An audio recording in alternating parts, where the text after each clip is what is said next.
Hi guys, it's Chris here from the Zombie Box Project, and today we're doing our first solo zombie bite. The premise for today is we take our favourite game main character and our favourite villain, and we pitch to you for 1 minute who is the best. Now, you're going to have to vote to see who's the greatest in this competition of wits, and you're going to vote for me, right? On with the show!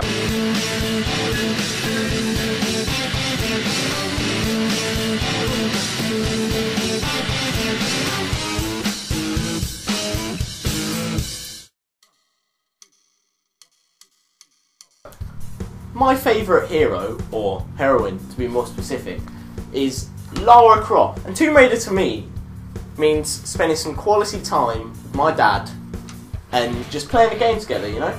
Just those polygon shaped hands that are every schoolboy's fantasy. And that's not to mention that she's smart, attractive, athletic, fucking strong, you know? Just an all round awesome machine. Above all, she always gets the bad guy. And isn't that what we want in a heroine? Uncharted ripped the shit out of Tomb Raider, and Two Pistols has become a convention. Not to mention that she's had 2 movies made about her with Angelina Jolie. I don't have to say any more.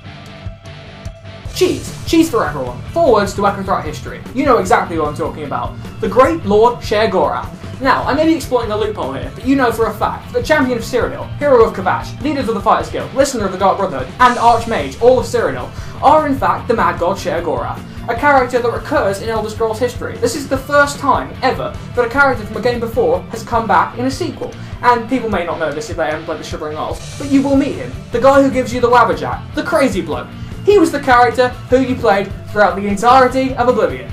Who doesn't love the guy with the Wabberjack? They say he invented music. This guy is a hero among all. He tells you about Martin and how he's seen the cheese and the cheese was great, and he really does obsess over cheese. But the guy is a genius. Who needs everyone needs madness. Everyone needs madness in the world, and this guy is a great source of said madness. I'm hungry, so I'm going to make this quick. It's obvious who the best game character ever is, isn't it? It's Commander Shepard, for God's sake, from Mass Effect. Now, I will tell you why. The boys will say that he's not really a character. He's a blank slate, one that you transplant your own personality onto. But what better game character to have than one that is you?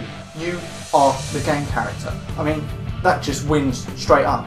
Shepard can be anything you want him to be. He can be the things that you admire. He can be a leader. He can be courageous. He can be relentless. Or he can be an absolute arsehole. I mean, take that time on the Citadel where he punches that journalist for asserting disingenuously. And yes, I just quoted Commander Shepard. Now, he can have relationships with people on his crew. I mean, he's an absolute player. And his default appearance is based on a model. So you look good nonetheless. Now, come on. You know it's true. You know Shepard is the best character of all time. Now you see, it's difficult to pick a villain in this miraculous menagerie of mayhem, but I have picked a rather excellent man, the Dread Pirate, the bisexual bastard of Bloodstone. I give you Reaver from Fable 2 and 3. This guy was so crazy, it was said he could kill an enemy's captain before they even saw the ship.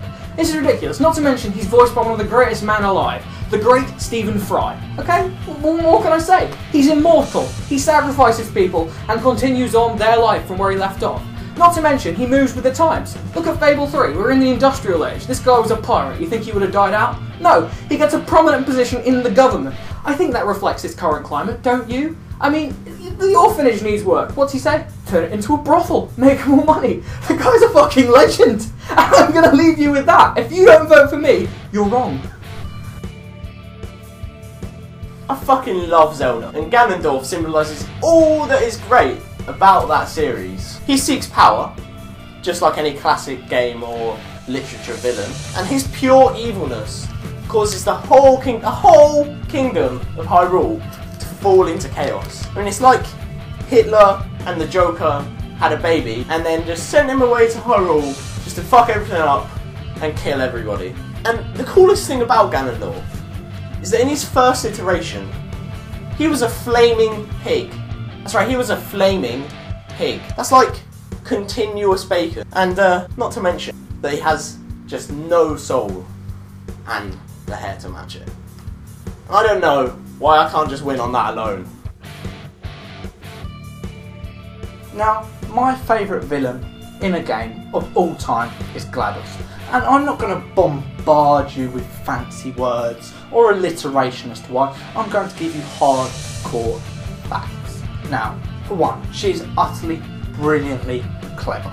Now, Wheatley was designed to slow her down. If anyone needs a machine to be designed to slow them down, that's absolutely brilliant. She's insane. She has an irrational fear of birds. She gets turned into a potato, for God's sake. And when it comes down to it, she's totally relatable. She's not like the Joker, who's just pure evil for the sake of being evil. You can connect with GLaDOS. There's that point in Portal 2 where you're just like, oh, okay, I feel sympathy for this character. She's still the villain, but I just feel so sorry for her. And the fact you can relate to GLaDOS makes her one of the best game characters and villains of all time. Hi again guys, thanks for watching this episode of the Zombie Box Project. Make sure to like, comment and subscribe for more great content every Tuesday and Thursday. And be sure to vote on who your favourite person was. It was me, wasn't it really? See you next time.